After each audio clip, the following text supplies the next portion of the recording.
So, hello everyone, this is Danny Singh. Today I am going to teach you jumble words, okay, और rearrangement. तो सबसे पहले लोगों को कन्फ्यूज़न होती है कि जंबल वर्ड क्या होते हैं. तो काफ़ी लोगों को तो यही कन्फ्यूज़न रहती है, रीअरेंजमेंट और जंबल वर्ड्स अलग अलग होते हैं. तो भाई रीअरेंजमेंट ऑफ वर्ड्स और जंबल वर्ड्स सेम होते हैं, ठीक है. अब ध्यान से देखते हैं, मैं आपको ना बेसिक से समझाता हूँ, आपको समझ आएगा, ठीक है. सबसे पहले मैंने वर्ड्स को लिया है, ठीक है. अब ये एक वर्ड लिखा है और ये भी है, ये भी है, ठीक है. अब इन्हें हमें ना लेटर्स को रीअरेंज करना है. इसमें लेटर्स को, ये छोटे बच्चों के लिए काफ़ी बेसिक से है, ठीक है. सो REWLOF, ठीक है. सो अब इसका क्या होगा, ये होगा FLOWER, फ्लावर. तो रीअरेंजमेंट और जंबल वर्ड्स क्या होते हैं, आपको ना एक सेंटेंस दिया होगा या एक वर्ड दिया होगा, क्लियर. उसका ना एक मीनिंगफुल सेंटेंस बनाना है या एक मीनिंगफुल वर्ड बनाना है. तो अभी देखो इसकी कोई मीनिंग है नहीं है. अब मैंने फ्लावर लिख दिया तो इसकी एक मीनिंग बन गई फूल. अब IRLG, इसकी कोई मीनिंग है नहीं है. मैंने लिखा GIRL, गर्ल. तो इसी को बोलते हैं जंबल वर्ड्स, ठीक है, या रीअरेंजमेंट ऑफ वर्ड्स. अभी लिखा है TARS, क्या है ये, कुछ भी नहीं है. STAR, star. अब इसका एक मतलब बन गया, तो इसका एक मतलब बन गया, तो हमने इसको रीअरेंजमेंट कर दिया, इसको राइट कर दिया. तो हमें सेंटेंस को राइट करना होता है या वर्ड को राइट करना होता है, ठीक है. अब आपके एग्जाम में आते हैं सेंटेंसेस का रीअरेंजमेंट करना होता है. तो ऐसा कुछ मैं बेसिक से लेता हूँ, MI गुड बॉय. अब देखो क्या कोई इसका मतलब है, नहीं है. अब I am a good boy, I am a good boy, इसका एक मतलब है कि मैं एक लड़का हूँ अच्छा, यानी मैं एक अच्छा लड़का हूँ, क्लियर. सो इसका मतलब बन गया, तो ये राइट सेंटेंस हो गया. अब देखो रीअरेंजमेंट जो वर्ड्स होते हैं ना, इसकी कोई ट्रिक नहीं होती है. फिर भी मैं आपको एक ट्रिक दूंगा, ठीक है, बट इसकी कोई ट्रिक नहीं है. लेकिन हाँ, जिन लोगों ने मुझसे इंग्लिश सीखी है उनके लिए तो रीअरेंजमेंट बहुत आसान होने वाले हैं. कैसे, वो आगे देखते हैं. आई होप आपको इतना समझ आ गया होगा कि जंबल वर्ड्स और रीअरेंजमेंट ऑफ वर्ड्स एक ही होते हैं. तो अब आपसे कोई भी बोले कि आपको जंबल वर्ड्स आते हैं या रीअरेंजमेंट ऑफ वर्ड्स आते हैं, तो आप प्राउडली बोलना आते हैं, ठीक है, क्लियर. बहुत आसान होते हैं, कोई भी दिक्कत नहीं है जिनको इंग्लिश अच्छी आती है. तो अब हम आगे बढ़ते हैं. अब ट्रिक की बात करते हैं, ध्यान से देखना. यहाँ पर ट्रिक में मैंने दे रखा है आपको नाउन और प्रोनाउन. सबसे पहले हमें देखना होता है नाउन और प्रोनाउन को देखना होता है. अब नाउन आपको पता है किसी भी चीज़ का नाम, वो नाउन होता है, ठीक है. और प्रोनाउन क्या होता है, I, you, we, they, he, she, noun के लिए जो लग जाते हैं, ठीक है, वो प्रोनाउन. तो ये होता क्या बेसिकली, इसको हम SUB, सब्जेक्ट, ठीक है. एक सब्जेक्ट ना या तो एक नाउन भी हो सकता है या एक प्रोनाउन हो सकता है, ठीक है. अगर आई लिखा है तो आप समझ जाना वो प्रोनाउन है, ठीक है. और कोई नाम लिखा है तो वो नाउन है, ओके. अब हम आगे बढ़ते हैं पहले. फिर उसके बाद हमें देखना होता है हेल्पिंग वर्ब्स, और फिर हमें देखनी होती है मॉडल वर्ब या मेन वर्ब. अब हेल्पिंग वर्ब आपको क्या होती है, आपको पता है is, am, are, okay. Was, were, ये हेल्पिंग वर्ब होती है. मॉडल वर्ब क्या होती है, कैन, कुड, शुड, मैंने आपको पढ़ा रखा है, वो होता है. मेन वर्ब क्या होती है, डायरेक्ट एक्शन वर्ब जो होते हैं, ठीक है, वो होती है. अदर वर्ड्स कुछ भी हो सकता है, कुछ भी हो सकता है अदर वर्ड्स में. क्या क्या हो सकता है, देखो भाई, कंजंक्शन हो सकते हैं, प्रेपोजिशन हो सकती है, ठीक है. अगेन नाउन हो सकता है, ओके. और क्या क्या हो सकता है आपका, एडवर्ब्स हो सकते हैं, एडजेक्टिव हो सकते हैं, क्वालिटी वर्ड, कुछ भी हो सकता है. अब इसकी ना वैसे बेसिकली कोई ट्रिक नहीं है, लेकिन हाँ मुझे पता है जिन लोगों को मैंने इंग्लिश सिखा रखी है उनको बहुत आसानी से समझ आने वाला है, क्योंकि उनको तो सब कुछ आता है, क्लियर. सो ये पहले हमें ये छोटी सी चीज़ इतना देखना होता है कि हमें एक सब्जेक्ट देखना होता है, और फिर हमें हेल्पिंग वर्ब, मॉडल वर्ब या मेन वर्ब देखनी होती है, और फिर अदर वर्ड्स देखने होते हैं, कुछ भी, क्लियर. सो अगर आप चाहो तो मैं इसका एक एग्जाम्पल देता हूँ. देखो ध्यान से, मैंने लिखा can read, sorry, can read with I, okay, you. Can read with I, you. तो अब हम इसमें देखते हैं. सबसे पहले हमें क्या देखना है, एक सब्जेक्ट देखना है. तो इसमें क्या है, सब्जेक्ट आई. अब यहाँ पर देखो यू भी तो सब्जेक्ट हो सकता है, लेकिन अगर हम यू को सब्जेक्ट बना देंगे तो क्या आई ऑब्जेक्ट बन सकता है, क्योंकि आई का ऑब्जेक्ट तो मी होता है ना. तो इसलिए हमें इसको आई ही लेना पड़ेगा. इतना भी आपको दिमाग लगाना है खुद. तो हमने लिखा आई कैन, ओके. फिर अब हमने देखा जो कैन लगाया, अब इसमें हमने देखा भाई हेल्पिंग वर्ब है, नहीं इसमें कोई हेल्पिंग वर्ब नहीं है, ठीक है. अब हमने देखना है कि इसमें मेन वर्ब है, हाँ भाई मेन वर्ब तो इसमें है, रीड है मेन वर्ब, ठीक है। अब रीड मेन वर्ब है, गॉट इट, समझ आ गया। ओ इसके अंदर तो एक मॉडल वर्ब भी है, कैन, वाओ अमेजिंग। ओहो विद, ये तो एक प्रेपोजिशन भी है। ओ अब यू तो ऑब्जेक्ट हो गया, ठीक है, आई हुआ सब्जेक्ट। तो हमें सबसे पहले हमने क्या ढूंढ लिया, हमारा आई। फिर भाई पहले मेन वर्ब थोड़ी आएगी कैन से पहले, पहले तो कैन आएगा ना, सो आई कैन। फिर हमने क्या लगाया तीसरे नंबर पे, ध्यान से देखो, हमने तीसरे नंबर पे लगा दिया READ, रीड। फिर अब आपको रूल आता है तो आप डायरेक्ट लिख दोगे with you, I can read with you, ये हो गया rearrangement. Okay, I hope you are getting. अब हम आगे बढ़ते हैं, मैंने कुछ भी लिख दिया, am I a teacher, TEACHER, teacher,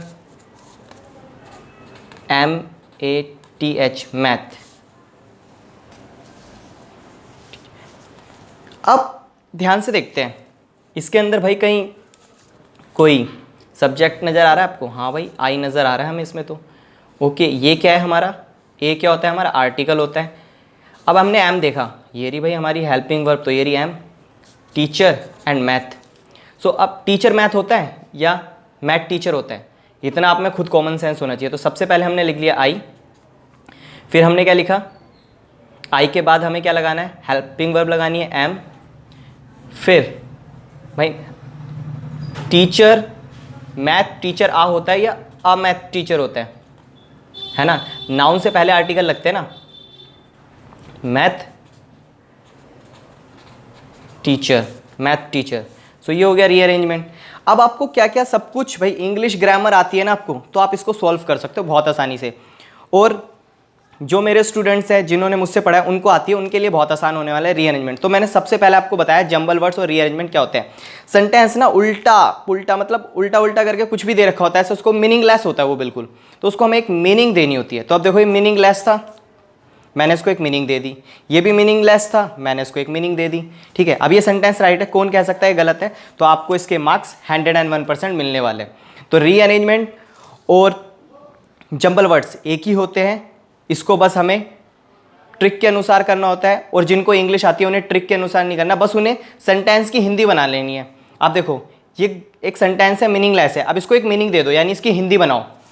जब भी आपको रीअरेंजमेंट आए तो आपको उसको क्या करना है, उसकी हिंदी बना लो, बस लिख दो। अब मैंने इसकी हिंदी बना ली, भाई ये तो गलत है, आई कैन रीड विद यू, मैं तुम्हारे साथ पढ़ सकता हूँ, ये राइट सेंटेंस है, मुझे मार्क्स मिल जाएंगे, ठीक है। Am I a teacher math, गलत है भाई, I am a math teacher, ये सही है, तो इसके मार्क्स मिल जाएंगे। तो अब मैं आपको कुछ मीन्स सॉल्व करने के लिए देता हूँ, जो कि मैंने वीडियो से देखा, तो वो मैं आपको दे देता हूँ, आप इसे सॉल्व करना, ठीक है। ये इतना आई होप आपको समझ आया होगा। आगे बढ़ते हैं। सबसे पहले लिखा है unimportant has place music our lives in. अब मैंने आपको बताया था ना क्या क्या देखना है आपको, नाउन देखना है, प्रोनाउन देखना है, सब्जेक्ट देखना है, ठीक है। अब इसमें देखो भाई, और मैंने आपको बताया था एक सब्जेक्ट या तो एक नाउन हो सकता है या एक प्रोनाउन हो सकता है। तो इसमें कोई प्रोनाउन यानी आई यू वी दे नज़र आ रहे हैं, नहीं आ रहे, ठीक है। इसमें कोई नाउन नज़र आ रहा है,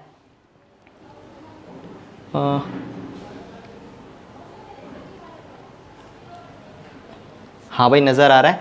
म्यूज़िक, क्या आ रहा है, म्यूज़िक, तो म्यूज़िक हो गया हमारा नाउन। अब हमें देखना है हेल्पिंग वर्ब का है या मेन वर्ब। तो भाई अन तो होगी नहीं, आपको पता है आर्टिकल है, इंपॉर्टेंट भी नहीं होगी, ओके, लाइव्स भी नहीं होगी, आवर भी नहीं होगा, इन नहीं होगा, प्लेस नहीं होगा, ये रहा हैज़, तो हमने लगा दिया म्यूज़िक हैज़। अब देखा unimportant has place music our lives, यार ये तो कोई मतलब ही नहीं है, तो हमने बनाया music has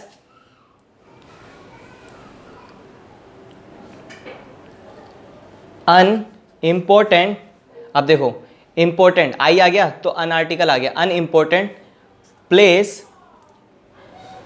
our life in या इन लाइफ्स आवर या in our lifes, in our lifes, ठीक है। अब आपको इंग्लिश आती है तो आपने इस तरीके से उसको रीअरेंज कर दिया, okay. Good both for early and rising old adult is. अब ध्यान से देखना है इसके अंदर, हाँ, हमेशा एक चीज़ याद रखना, ज़रूरी नहीं है कि जिसके आगे आईएनजी लग जाए वो वर्ब ही होगी, ठीक है, ज़रूरी नहीं होता ये। इतने बड़े लेवल पे आ जाए तो आप उसे सॉल्व करने की कोशिश करना। Good both for early and rising old and adults. तो अब देखो दो नाउन है, एडल्ट्स भी एक नाम है, ठीक है, और राइजिंग भी है यहाँ पर, ठीक है। इसको हम बोलते हैं जेरेंट। क्या? वर्ब के अंदर आईएनजी लगा के उसको नाउन या प्रोनाउन बनाया जाता है। तो एक नाम दे दिया गया है, ओके, सुबह उठना, ओके। सो अब देखा है अडल्ट्स, तो भाई अडल्ट्स हमने देखा ये भी नाउन है, ये भी नाउन है, तो हम पहले क्या लेंगे, है ना, दो नाउन आ जाए तो हम पहले क्या लेंगे, फिर उसके बाद आप ना उसमें हेल्पिंग वर्ब देखो कौन सी है। अब देखो इसमें इज लगा हुआ है, तो एडल्ट्स तो प्लूरल हो गया, तो हमें क्या लगाना है, rising is, okay, rising is good for both,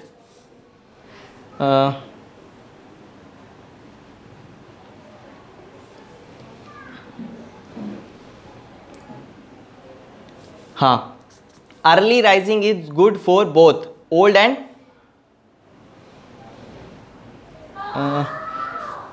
and adults, या ठीक है। अब अडल्ट्स एंड ओल्ड थोड़ा अजीब सा लग रहा है, ओल्ड एंड अडल्ट्स ये सही लग रहा है, तो हमें ऐसे इसको करना है। अर्ली राइजिंग, क्या? अर्ली राइजिंग, सुबह जल्दी उठना, अर्ली राइजिंग। तो आपको देखना है सुबह जल्दी उठना दोनों के लिए अच्छा होता है, यानी जो एडल्ट्स होते हैं उनके लिए भी और जो ओल्ड होते हैं उनके लिए भी, ठीक है। अब good dreamed lived in I that, I दो बार है, इसको आप खुद बनाना है, ठीक है। अगर बन जाए तो आंसर दे देना। नेक्स्ट चलते हैं, go apple baby gave the her a red mother. अब इसको बनाओ, इसको एक मीनिंग देना है, जिसको इंग्लिश आती है वो इसको बहुत ईजी से बना लेगा 101%, ठीक है। क्योंकि जंबल वर्ड्स की रियल में कोई ट्रिक नहीं होती है, जिसको ग्रामर आती है वो उसको बना सकता है, इसकी हिंदी मीनिंग निकालनी होती है बस हमें। अब without used, be, should, water, properly, wasting. अब देखो ये अब इसमें कोई सब्जेक्ट है नहीं है, ठीक है। अब मैंने बताया सब्जेक्ट नाउन या प्रोनाउन, एक वाटर देखो यहाँ पर दे रखा है वाटर। अब हेल्पिंग वर्ब देखो या मॉडल वर्ब देखो, ठीक है। अब यहाँ पर है जो है वर्ब, मॉडल वर्ब, ये रही शुड, क्या है, शुड। अब यहाँ पर बी लिखा हुआ है, यूज लिखा हुआ है, विदाउट लिखा हुआ है, प्रॉपरली लिखा हुआ है, वेस्टिंग लिखा हुआ है। अब देखो विदाउट क्या है, विदाउट एक प्रेपोजिशन है, प्रेपोजिशन, अब आपको प्रेपोजिशन आनी चाहिए, प्रेपोजिशन के बाद वर्ब में आईएनजी लग जाता है, wasting, without wasting. Properly word हो गया एक, ठीक है, मीन्स किस मैनर्स में, एडवर्ब हो गया, किस मैनर्स में हमें उसको करना चाहिए। अब वाटर नाउन हो गया एक, बी, तो अब ना water should be used properly without wasting, water should be use properly without wasting. अब देखो अब शुड बी क्या है, ये पैसिव वॉइस की लाइन होगी, तो अब जिसको भाई इंग्लिश आती है ना उसके लिए तो ये बहुत आसान है। तो आई होप आपको रीअरेंजमेंट का मतलब आखिर में समझ आ गया होगा कि रीअरेंजमेंट होते क्या है। तो एक मीनिंगलेस सेंटेंस होता है, उसको मीनिंग देनी होती है। तो आई होप आपको समझ आया होगा क्लियरली, अदरवाइज नहीं आए तो आप ये ट्रिक यूज़ कर सकते हो जो कि मैंने आपको दिखाई है, ये रही ट्रिक। आपको एक नाउन, प्रोनाउन या सब्जेक्ट देखना है, फिर ये वर्ब देखनी है, और फिर मेन वर्ब, और फिर अदर्स वर्ड। अब अदर्स वर्ड्स का लफड़ा ये होता है कि जिसको ग्रामर आती है वो तो अदर्स वर्ड समझ जाता है, यानी प्रेपोजिशन, विदाउट, ये जो भी होते हैं, प्रेपोजिशन होती है, कंजंक्शन होते हैं, एडवर्ब, एडजेक्टिव, वो लगाना उसको आता है। तो जो भी मेरे स्टूडेंट हैं उनको तो जंबल वर्ड्स में बिल्कुल भी दिक्कत होने नहीं वाली है, जिन्होंने ये सब चीज़ें सीख रखी है। और जंबल वर्ड का मतलब होता है एक मीनिंगलेस सेंटेंस होता है या एक मीनिंगलेस वर्ड होता है, उसको हमें उसको रीअरेंज करना होता है और एक उसको मीनिंग देनी होती है। मैं बार बार आपको बोल रहा हूँ, एक मीनिंग देनी होती है। तो सेंटेंस को मीनिंग दो बस बैठकर, एक सेंटेंस रीअरेंज करना है तो उसको मीनिंग दे दो, बस सही बना दो उसे। और सही आप जब बना पाओगे जब आपको इंग्लिश आती होगी। ओके, अब हम आगे बढ़ते हैं, कुछ एग्जाम्पल और हैं।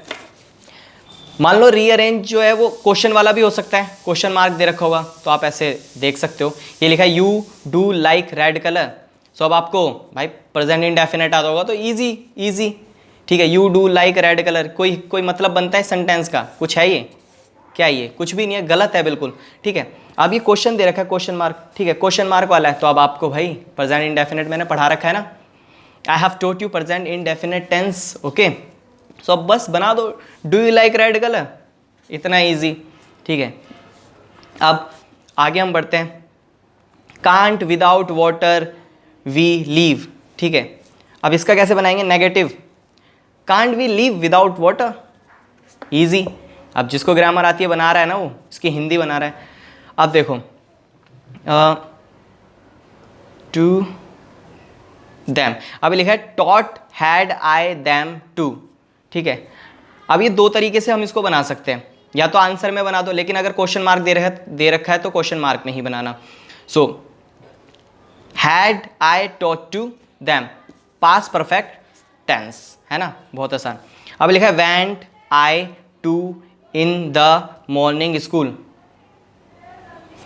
अब इसमें कोई हेल्पिंग वर्ब दे रखी है, मतलब देखो वेंट है, मेन वर्ब है। अब वेंट आ गया तो कौन सा टेंस है, पास्ट इंडेफिनिट टेंस। अब आपने देखा, अब इसमें डिड तो है नहीं, तो यानी क्वेश्चन वाला तो है ही नहीं है, जब डिड है ही नहीं इसमें तो अब इसमें देखा सब्जेक्ट ये रहा, ठीक है। तो आई वेंट, स्कूल कौन जाता है, आई जाता है ना, मॉर्निंग तो स्कूल जाती भी नहीं है वैसे भी, ठीक है। I went to school, I went to school in the morning, morning in the नहीं होता। अब आपने